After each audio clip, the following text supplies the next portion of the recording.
The chandelier above the dining table cast a soft gold glow over crystal glasses and polished silver. And I remember thinking how beautiful everything looked the moment my husband decided to humiliate me. It was Christmas Eve in Savannah, at his parents' historic brick home near Forsyth Park. The table was dressed in heirloom china, folded linen napkins, and a centerpiece of white roses that smelled faintly sweet beneath the stronger scent of baked ham and cinnamon candles. I was 21 years old, newly married, wearing a green dress I had bought on clearance because we were investing every extra dollar into the company. Daniel tapped his fork lightly against his wine glass. The room quieted. He slid his arm along the back of my chair.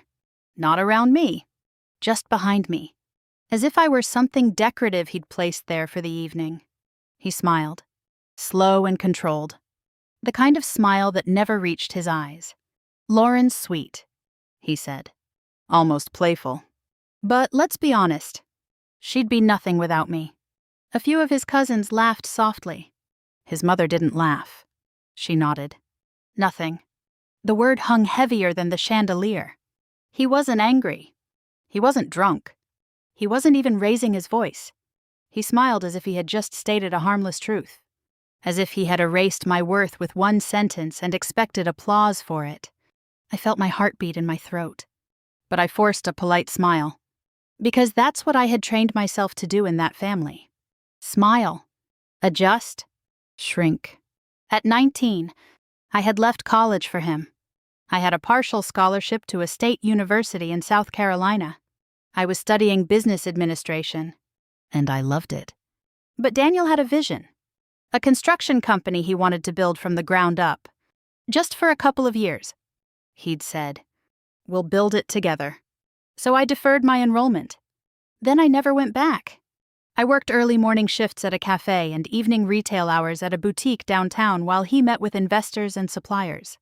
When he came home exhausted, I told him how proud I was. When his mother asked why I wasn't finishing my degree, she'd smile tightly and say, "Well, at least Daniel married someone supportive." Supportive.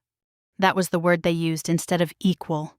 At that Christmas table, I noticed something else. His father kept his eyes on his plate. His mother reached for her wine but didn't correct him. No one defended me, not even as a joke. I remembered the stack of documents Daniel had handed me a few weeks after our wedding. We were late for dinner at his parents' house that night, too. "Just routine paperwork," he'd said. "Spousal consent for the business structure. Nothing complicated." I signed where he pointed. After dessert, guests began collecting their coats. Laughter echoed down the hallway. I carried plates into the kitchen, my hands steady even though my chest felt tight. When we were finally alone, I turned to him. "Why would you say that?" I asked quietly. He poured himself another drink before answering. "Say what? That I'd be nothing without you." He shrugged, as if I were asking about the weather. It was a joke. "Lauren, you're too sensitive." It didn't sound like a joke. He leaned against the counter, eyes narrowing slightly. "You quit school. That was your choice. I'm the one taking the financial risks. You depend on me. That's just reality." Reality. My gaze drifted to a thick envelope on the kitchen counter. Across the front, in bold print, were the words "Revised Ownership Agreement." When he noticed me looking, he flipped it face down. "What's that?" I asked. "Business restructuring," he replied quickly. "You wouldn't understand the details. It's complicated." I nodded slowly, but something inside me shifted. Complicated had become his favorite word whenever I asked about finances. The next morning, I woke before sunrise. Daniel had already left for a meeting. The house was silent, the air cool against my skin as I sat at the kitchen table with my laptop. I logged into our joint bank account. Access limited. My name now appeared as authorized user. I tried to convince myself it was a technical glitch. Instead of calling him, I grabbed my keys and drove downtown to the county clerk's office. Public business filings were easy to request if you knew the company name. Cross Development Group. The clerk printed the most recent registration update. It had been filed 2 weeks earlier. Daniel Cross, Majority shareholder? Margaret Cross. Controlling partner? My name wasn't listed anywhere. Not as co-owner. Not as stakeholder. Not even as minor equity holder. I stared at the paper until the letters blurred. 2 weeks earlier? That was before Christmas. Before the smile. Before the word nothing. He hadn't humiliated me impulsively. He had already erased me legally before he erased me socially. I walked out to my car and sat in the driver's seat, gripping the document in both hands. The parking lot buzzed with quiet afternoon traffic. Ordinary life continuing as if nothing had shifted. Maybe on paper. I really was nothing. No degree. No ownership. No claim. But as I looked at Daniel's name printed boldly across the top of that filing, I realized something else. He had smiled at that dinner table like a man who knew I had nowhere to go. And for the first time since we'd been married, I wondered what would happen if he was wrong.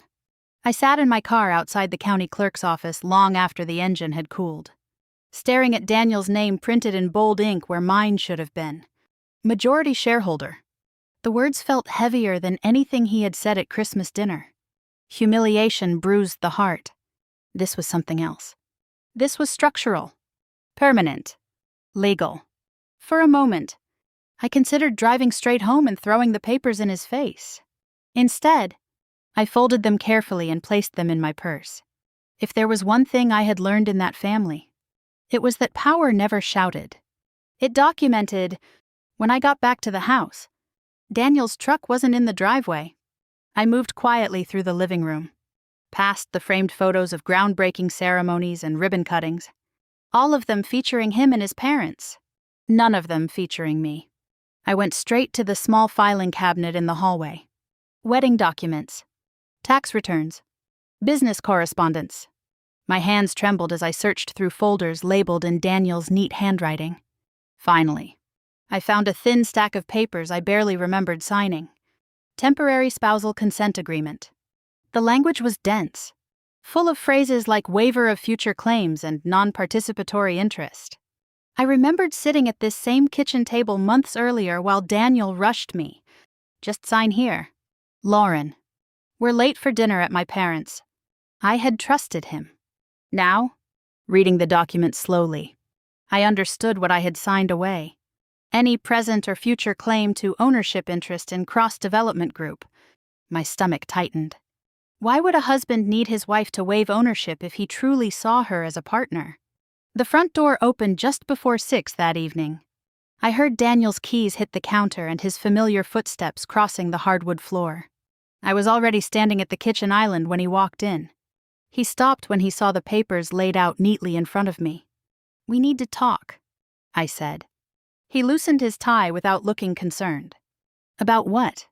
I slid the printed business filing toward him. "About this." His eyes scanned the page quickly. No shock. No confusion. Just a measured inhale. "It's just restructuring," he replied. "Standard procedure. Standard procedure to remove your wife from the company she helped build." He sighed, as if I were exhausting him. "You didn't help build it, Lauren. I built it. You supported me. There's a difference." The words landed hard. "What about the agreement I signed?" I asked. "The waiver. That was to protect the company," he said. "In case anything ever happened." "Like what?" "Divorce. Lawsuits. Instability. Instability." He leaned forward slightly. "You don't understand how real business works. My parents do. That's why Mom's listed as controlling partner now. She knows how to handle real assets." I felt something inside me crack. "So I don't?" I asked quietly. He gave me a look that felt almost pitying. "You quit school, Lauren. You work part-time jobs. You depend on me. This structure protects us." "Protects us." I swallowed. "My bank access changed." "That's temporary," he replied quickly. "Accounting adjustment." "And the house?" I asked, my voice steadier than I felt. "Is my name on the deed?" His silence answered before he did. "The property is held under a family trust," he said. "It was set up before we got married." "So if we divorced?" I asked carefully. I'd leave with what I came with. He didn't hesitate. Yes. The word echoed louder than nothing had at Christmas. You should be grateful, he added softly. Most people would kill for this kind of security. Security. I looked around the kitchen, the granite counters, the stainless steel appliances, the polished perfection that had never truly belonged to me. Security for who? I asked. He didn't respond. Later that night, Daniel fell asleep easily. I lay awake beside him, staring at the ceiling, replaying every conversation we'd had over the past year. Every time I asked about finances and he said it was complicated. Every time his mother reminded me that family businesses required discipline. Every time I shrank to avoid conflict. I slipped out of bed around midnight and opened my laptop at the kitchen table. Georgia property law.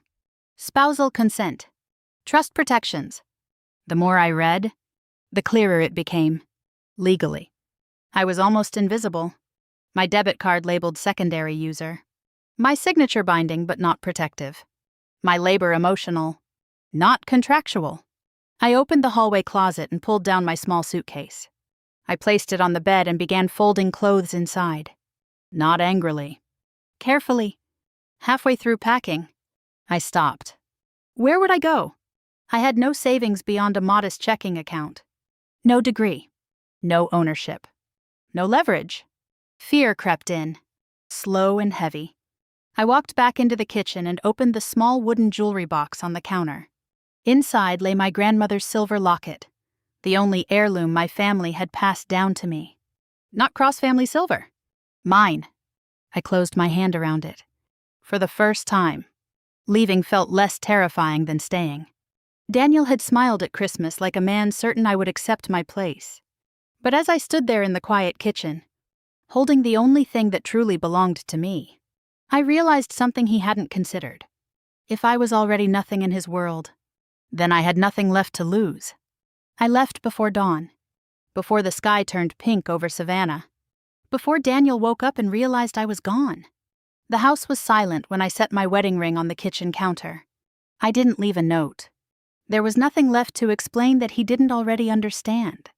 I carried one suitcase in my purse, the silver locket heavy inside it, and stepped out into air that felt colder than it had any right to in Georgia. The drive to Charleston took 4 hours, but it felt longer. My mind replayed his voice over and over. You'd leave with what you came with. Almost nothing. By the time I pulled into the cracked driveway of my mother's small coastal house, exhaustion had settled into my bones. The house had been sitting empty since she passed away 2 years earlier. Still technically in probate because I never had the money or focus to finish the paperwork. I unlocked the front door and stepped inside. It smelled faintly like salt and dust and something older. Memory. Maybe. Daniel's world had been polished marble and investment dinners. This was chipped paint and faded curtains. But this house had always felt honest. I dropped my suitcase in the hallway and went straight to the spare bedroom where my mother kept old file boxes stacked neatly against the wall. If I was going to survive this, I needed to understand everything I had signed away. I sat cross-legged on the floor and began opening boxes labeled taxes, insurance, utilities. Then I found one that stopped me. Cross-development, investment. My heart began to pound. I lifted the lid slowly. Inside was a thin folder. Yellowed papers. A photocopy of a check dated 15 years earlier. Written from my mother's small consulting business to cross-development group. The amount wasn't enormous. But it wasn't insignificant either. Beneath it was a limited partnership agreement. My mother's signature. Daniel's father's signature. My breath caught in my throat. Why had Daniel never mentioned that his family's company had once taken money from mine? I flipped through the pages carefully. There was language about seed expansion capital, projected returns, and something called an equity protection clause. Equity. The word that had vanished from my own life. A memory surfaced. Soft but sharp. A few months before she died, my mother had sat at this very kitchen table and said, "Be careful with families who protect assets more than people." At the time, I thought she was just being cautious. She'd never liked Daniel's mother's tone at our wedding. Now, sitting on the floor with her papers spread around me, I wondered what she had known. I gathered the documents and drove downtown to a small probate attorney's office I found online. The brass plaque on the door read Martin and Hayes, Estate Law. The waiting room was quiet, carpeted in beige, lined with framed certificates. When the attorney finally called me in, I laid the partnership agreement on his desk. My mother invested in this company, I said. I don't know what happened to it. He adjusted his glasses and read carefully. His brow furrowed.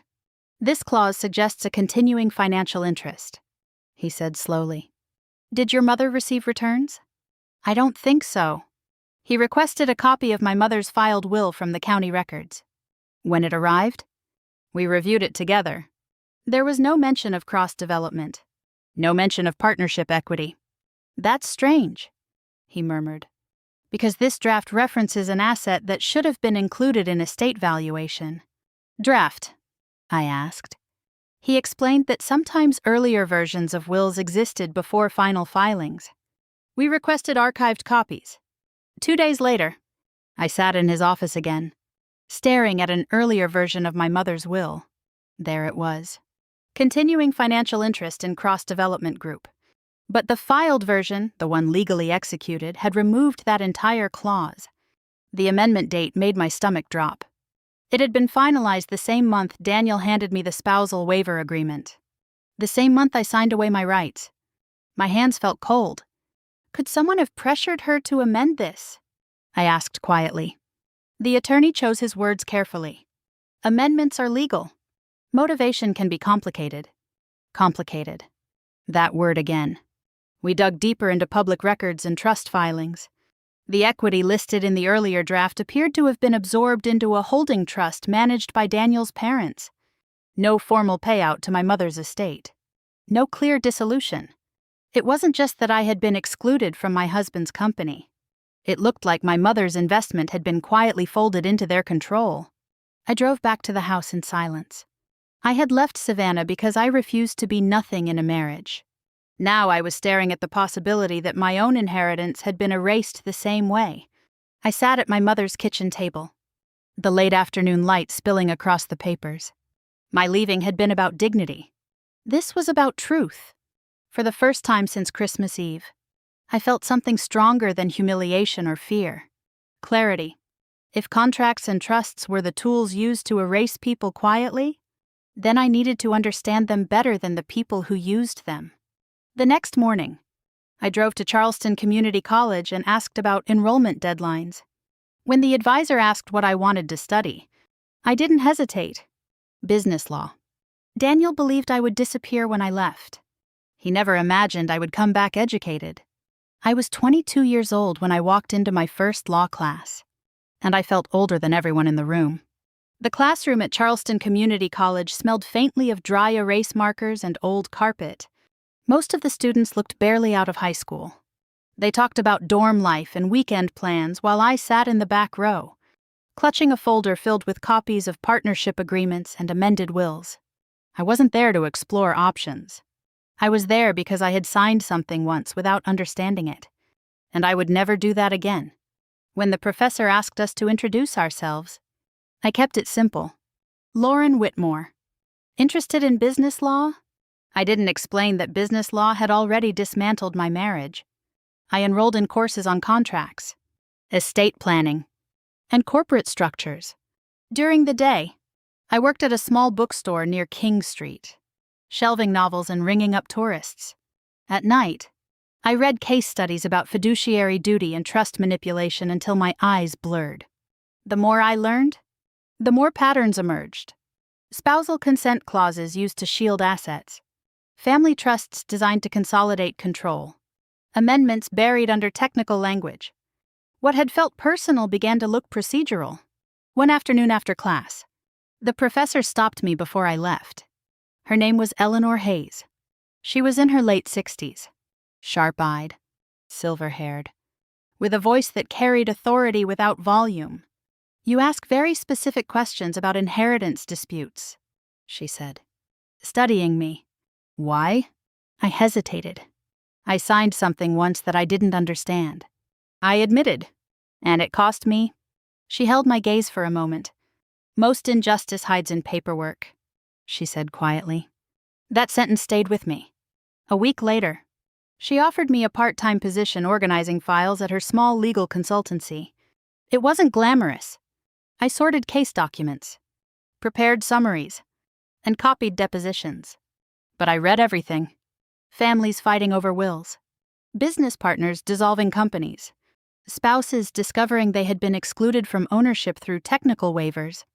It was like watching my own story play out in different names and cities. I realized I wasn't unique. There were systems built to protect power, and most of them were perfectly legal. Years passed in steady increments. I completed my associate degree, then transferred to a 4-year university. Money was tight. I rented a small apartment with peeling paint and mismatched furniture. I skipped vacations and worked weekends. Daniel never called. Through mutual acquaintances, I heard that cross-development was expanding across Georgia. Municipal contracts, public school projects, ribbon-cutting ceremonies. He was building the empire he had promised, and I was rebuilding myself quietly. Law school was harder than anything I had attempted before. Long nights, thick textbooks, relentless exams. There were moments I questioned whether I was chasing closure instead of purpose. But every time I considered quitting, I remembered Christmas Eve. I remembered the word nothing. I graduated near the top of my class. Professor Hayes hugged me after the ceremony. "You didn't come here angry," she said.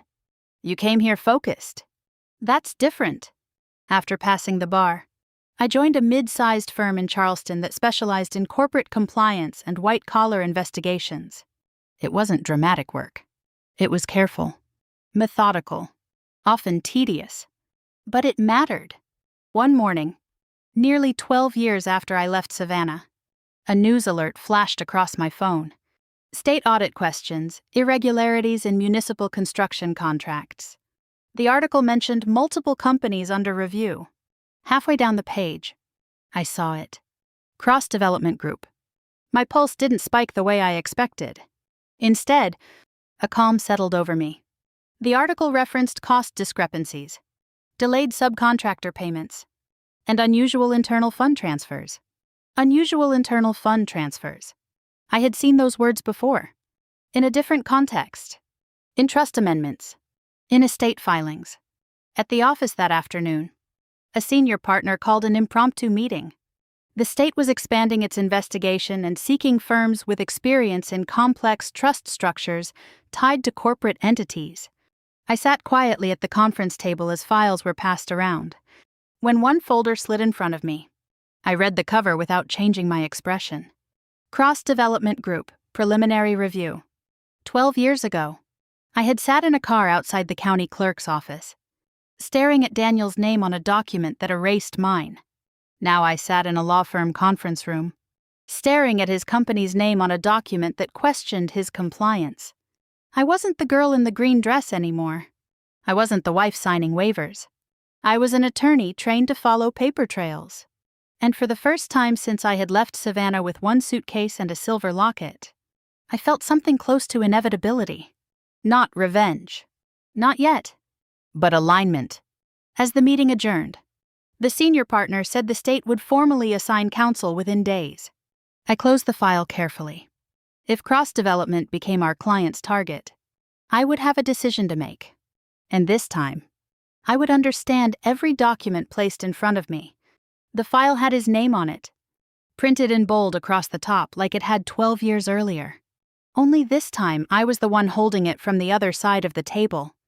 We were gathered in the main conference room at the firm when the senior partner distributed the state's preliminary investigation packets. Municipal construction fraud, cost inflation, suspicious internal transfers tied to public school projects in Savannah. When the folder reached me, I opened it with steady hands. Cross-Development Group, Daniel Cross, Managing Director. For a moment, the room faded. I saw the Christmas chandelier, the kitchen island, the word nothing. Then I blinked, and I was back in a glass-walled conference room, wearing a navy suit with my law license framed on the wall outside. "I need to disclose something," I said evenly. All eyes turned toward me. Daniel Cross is my former husband. The room went quiet in a different way than that Christmas dinner had been quiet. This silence was professional. Assessing, the senior partner nodded slowly. How long ago? Over a decade, I replied. I have no financial ties to him or the company. There were questions about conflict of interest, about bias, about optics. I answered each one calmly. I explained that I had left before the company's major expansion phase, that I had no remaining claims, no pending litigation of my own. I'm requesting a formal ethics review, I said. If I'm cleared, I believe I can contribute meaningfully. They agreed to run it through internal compliance. 2 days later, I received written confirmation. No conflict that barred participation. I would serve as co-counsel in the state's inquiry. That night, I sat alone in my apartment with the file spread across my dining table. The investigation focused on discrepancies between public contract budgets and actual subcontractor payouts. Funds appeared to move through a holding trust before redistribution. The structure felt familiar. Too familiar. The same layering technique used to consolidate my mother's equity years earlier. Trust entities shielding core assets. Liability dispersed downward. I traced dates with my finger across the pages. Transfers timed around major contract approvals. Adjustments filed just before quarterly disclosures. Patterns. There was a whistleblower statement buried halfway through the packet. An anonymous accounting employee alleging falsified cost reports and internal directives to reallocate surplus margins. Surplus margins. Public school construction funds. I closed my eyes briefly. This was bigger than me. Bigger than Christmas dinner. If this was true, it wasn't just family manipulation. It was public money. The following week, we issued formal document requests to cross-development, financial ledgers, trust agreements, internal communications. Within 48 hours, their legal team responded. Aggressively, a motion was filed requesting my recusal based on prior marital relationship. The language was polite but pointed. It suggested potential bias, emotional involvement. I wasn't surprised. I drafted my response carefully, attaching full disclosure documentation and reiterating the time elapsed and lack of financial entanglement. The presiding judge reviewed the motion within days. Denied. The order stated that prior marriage, disclosed and severed over a decade earlier, did not constitute automatic disqualification absent ongoing financial interest. When I read the ruling, I felt something settle inside me. He couldn't remove me. Discovery moved forward. We reviewed partial disclosures from cross-development's internal trust accounts. Several large transfers corresponded with municipal contract deposits. Funds moved into a family-managed holding entity before being redistributed to subsidiary accounts. One document caught my attention immediately. A trust restructuring amendment dated the same month my mother's will had been altered years earlier. My breath slowed. It could be coincidence, or it could be continuity. I flagged the document and added it to my deposition outline. The deposition was scheduled at Savannah Superior Court. The night before, I sat at my desk preparing questions. Not emotional questions.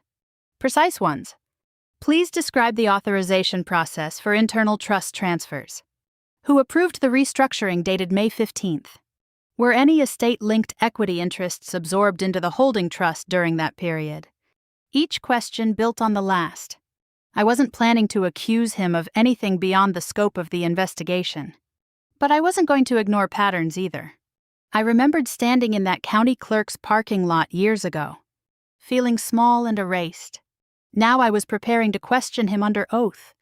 As I placed the deposition file into my briefcase, I paused. Was this revenge? I examined the thought honestly. Revenge would have been public humiliation. This was documentation. Revenge would have been shouting. This was procedure.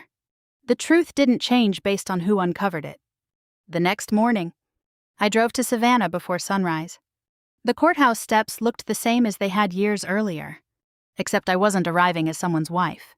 I was arriving as counsel for the state.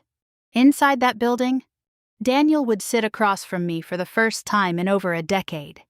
And this time, I would be the one asking the questions. The courthouse doors felt heavier than I remembered, but my hands were steady when I pushed them open. Savannah's Superior Court smelled faintly of old paper and polished wood. Attorneys moved through the hallway in tailored suits, their voices low and efficient. I walked past them with my briefcase in one hand, my expression calm. 12 years earlier, I had stood in a dining room feeling erased. Now I stood in a courtroom holding the documents that might unravel an empire. The deposition room was formal but intimate. A long table, recording equipment, legal pads neatly aligned. Daniel entered with his legal team a few minutes later. He had aged well on the surface. Slightly thinner, sharper jawline, expensive suit. But when his eyes landed on me, I saw it. Recognition. A flicker. Quick. Controlled, but unmistakable. I didn't react. For the record, I said evenly once we were seated. Lauren Whitmore, counsel for the state. I did not say former wife. He cleared his throat. Daniel Cross. We began with standard procedural questions. Name, position, responsibilities within Cross Development Group. His voice was smooth at first. Then I shifted. Mr. Cross, please describe the structure of the holding trust associated with Cross Development. His attorney leaned forward slightly but didn't interrupt. Daniel explained the trust as a protective mechanism for asset consolidation. Who authorized the restructuring dated May 15th? I asked. My father, he replied, in consultation with counsel. Did you sign the authorization documents? A pause. Yes. I slid a copy of the trust amendment across the table. This amendment coincides with internal municipal contract fund transfers. Can you explain that timing? It was standard financial planning, he answered. Standard to move public funds into a private family trust. Objection. I rephrased calmly. Were municipal project funds routed through the holding trust prior to subcontractor distribution? His jaw tightened slightly. Yes. Temporarily? Why? For internal allocation. Internal allocation. I kept my tone neutral. Mr. Cross, are you aware that the same trust structure absorbed external equity interests years earlier? His attorney objected again. Relevance. It speaks to pattern, I replied. The room felt smaller. Daniel's eyes stayed on me now, not just as opposing counsel, but as something else. History. I'm not aware of what you're implying, he said carefully. I introduced another document. A signature page bearing his name authorizing secondary transfers. You signed this. Yes. Did you review its contents? Yes. Were you aware that a state-linked equity tied to cross-development was consolidated into the same trust during that period? His silence lasted longer this time. My parents handled estate matters, he said finally. But you signed the authorization. Another pause. Yes? The balance of power shifted subtly in the room. The man who once told me I didn't understand business was now being asked to account for his own contracts, line by line. At one point, he tried something different. Lauren, he began softly. I didn't let him finish. Mr. Cross, I corrected. Please answer the question. The formality wasn't cold. It was necessary. Midway through the session, tensions escalated enough that the presiding judge entered to address mounting objections. The air changed immediately. Perjury was mentioned. Consequences were outlined. I presented documentation showing repeated transfers between municipal accounts and the family-managed trust. The judge reviewed the exhibits quietly. Expanded discovery is warranted, she said finally, including review of trust origin funds and associated estate amendments. Estate amendments. Daniel's mother's name appeared repeatedly in the trust filings. So did his father's. The investigation was no longer confined to cost discrepancies. It now touched inheritance structures. When the session adjourned for the day, chairs scraped softly against the floor. Attorneys gathered papers. The recording equipment clicked off. Daniel lingered. I stepped into the hallway, breathing in the slightly humid air drifting in from the open courthouse doors. He approached slowly. "You've made your point," he said under his breath. "This isn't about a point," I replied. His eyes searched my face. "Maybe looking for anger. Maybe satisfaction. You always did overthink things," he murmured. I held his gaze. "You always underestimated them." For a moment, neither of us spoke. 12 years ago, I had stood in a kitchen feeling small. Now I stood on courthouse tile, steady and grounded. That evening, official notice was filed to reopen review of trust transfers connected to estate-linked equity. This wasn't just about public contracts anymore. It was about legacy. And for the first time, Daniel wasn't just defending a company. He was defending the foundation his family had built their power on. As I drove back to Charleston, the sun setting behind me, I realized something quietly powerful. He once believed I had nowhere to go.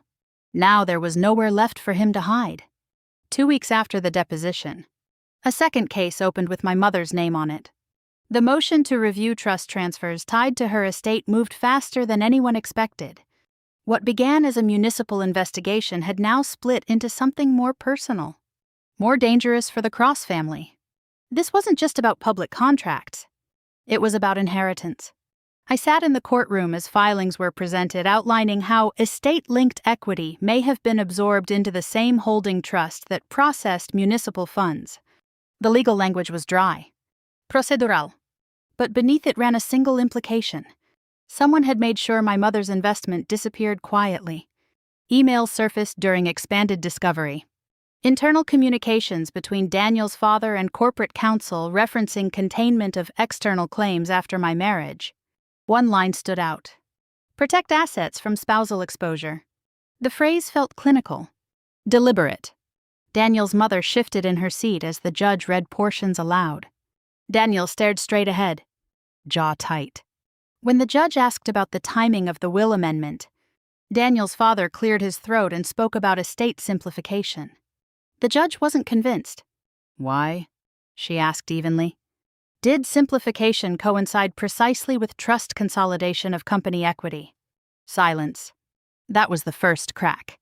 A temporary financial freeze was ordered on portions of the holding trust pending forensic accounting.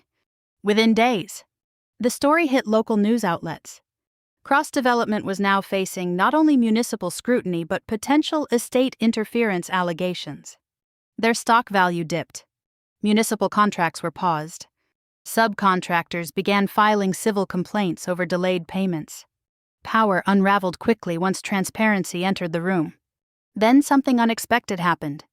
Daniel's younger brother filed an internal affidavit claiming he had been misled about trust allocations and profit distributions. He alleged that controlling authority had rested almost exclusively with their parents and Daniel. The Cross family began turning inward. I watched it unfold not with satisfaction, but with clarity. This was what happens when control is centralized for too long. The former company accountant agreed to testify under subpoena. A quiet man in his late 50s. He sat stiffly in the witness chair as he described the trust structure. He explained how municipal funds were routed through the holding entity before distribution, how estate-linked equity percentages were merged into broader trust valuations. Was this accidental? The state's lead counsel asked. "No," he replied. "Was it documented?" "Yes."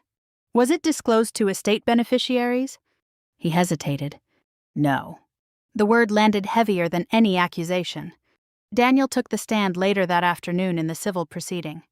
He looked composed but thinner somehow, as if the weight of scrutiny had begun to show physically. "Did you authorize restructuring that absorbed estate-linked equity?" I asked. "Yes," he said carefully. "Were you aware that the amendment to the will removed direct reference to that equity?" "I wasn't involved in drafting the will." "But you signed the trust authorization?" "Yes." "Knowing estate equity was included?" Another pause. "Yes." He claimed he acted under parental guidance, that he trusted his father's legal counsel, that everything was handled appropriately. The judge requested full forensic accounting of the trust's origin funds. That was the moment I knew it was over. In the hallway during recess, I overheard Daniel's mother whisper sharply to him, This never would have happened if you hadn't insisted on marrying her. There it was. Not remorse. Blame. I stood at the far end of the corridor, unseen. For years, I had wondered if I had miscalculated something in that marriage, if I had failed to understand business the way they claimed. Now I understood something different. I had never been the problem. I had been the variable they assumed they could control. When the forensic report was presented weeks later, it confirmed what the documentation had suggested. Estate equity tied to my mother's original investment had been consolidated into the holding trust without formal dissolution or payout. Grounds for restitution existed. The judge issued a preliminary ruling. Independent oversight would be imposed on the holding trust. Estate claims would proceed with restitution valuation. Civil penalties were pending further review. Cross-development would lose unilateral control of its trust structure. Daniel's shoulders lowered slightly as the ruling was read. Not dramatically. Not theatrically. Just enough to show that something fundamental had shifted. I didn't smile. I didn't celebrate. I felt steady. For the first time since I was 21. The word nothing held no power over me. 30 days later, the final decision on restitution and corporate restructuring would be announced. If it stood, Daniel wouldn't just lose contracts. He would lose control of the legacy his family had built on quiet consolidation. As I walked out of the courthouse that afternoon, sunlight hit the steps in long shadows. The case was no longer about humiliation. It was about accountability. And Judgment Day was coming. The morning of the final ruling felt strangely quiet, as if the city itself were holding its breath. Savannah Superior Court stood exactly as it always had. Brick and columns warmed by the Georgia sun, indifferent to the lives rearranged inside it. Reporters lingered near the steps, speaking in low voices. Attorneys moved with purposeful strides. I stood alone for a moment before walking in. 12 years earlier, I had left this city before sunrise with one suitcase and a silver locket. Convinced I was walking away from my failure. Now I was walking back in with documentation, education, and something steadier than anger. Inside the courtroom, the Cross family sat together but not closely. There were inches between their shoulders that hadn't been there before. Daniel looked forward when I entered. He didn't avoid my eyes, but he didn't seek them either. The judge began reading the findings without drama. The trust restructuring was ruled improper in its absorption of estate-linked equity without formal dissolution or disclosure. Independent oversight would remain in place. Restitution would be awarded to my mother's estate based on adjusted valuation with accrued growth. Civil penalties related to municipal contract irregularities were outlined in precise language. Cross-development would undergo mandatory compliance restructuring. Daniel would be removed as sole managing authority pending board reorganization. The words weren't loud, but they were final. There was no gasp, no visible collapse, just the sound of paper shifting and pens scratching notes. When court adjourned, people rose slowly. I gathered my folder and stepped into the hallway. Sunlight pouring through the tall courthouse windows. My reflection in the glass looked composed. Older. Whole. Footsteps approached behind me. Lauren. His voice wasn't sharp anymore. It wasn't confident. I turned. Daniel stood a few feet away, hands loosely clasped in front of him like he wasn't sure where to put them. "You've won," he said quietly. I held his gaze. "This wasn't about winning," he exhaled. Almost a laugh, but without humor. "It feels like it shouldn't," I replied. For a moment, neither of us spoke. The hallway noise faded into a distant hum. "I thought you'd disappear," he admitted. "When you left, I almost did," I said honestly. He studied my face as if searching for resentment. "Did you ever hate me?" The question surprised me. I thought about Christmas Eve. The chandelier. The word nothing. I hated what I believed about myself. I said finally. "I hated that I thought I needed you to be valuable." His jaw tightened slightly. "I was protecting the company," he said, almost defensively. "At what cost?" I asked. He didn't answer. We stood there in silence long enough for the past to settle into something smaller than it once felt. "I hope you figure out who you are without control," I said gently. Then I walked away. Outside on the courthouse steps, the air felt lighter than it had in years. Reporters asked a few procedural questions about oversight and compliance, but I declined personal commentary.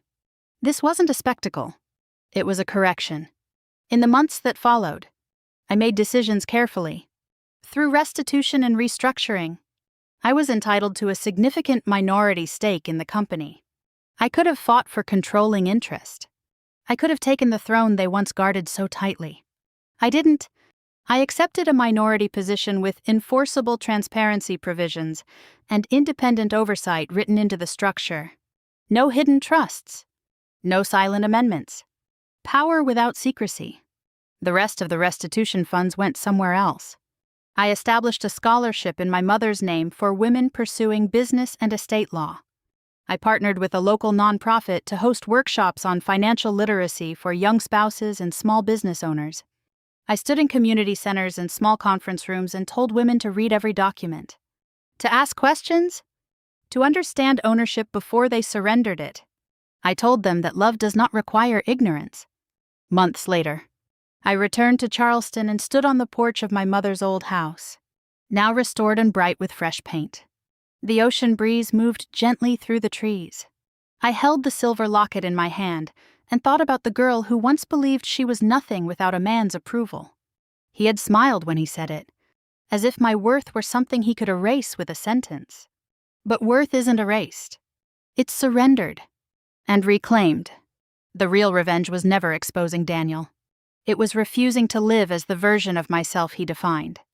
If you've ever had someone look at you and tell you that you're nothing, I hope you remember this. Nothing is a word people use when they're afraid of what you might become. If this story meant something to you, share it in the comments. Tell me about the moment someone underestimated you and what you built afterward. Stay here with me. There are more stories about dignity, justice, and the quiet power that grows when women stop shrinking. And if you want to hear them, make sure you're subscribed. Because sometimes the most powerful return isn't loud. It's inevitable.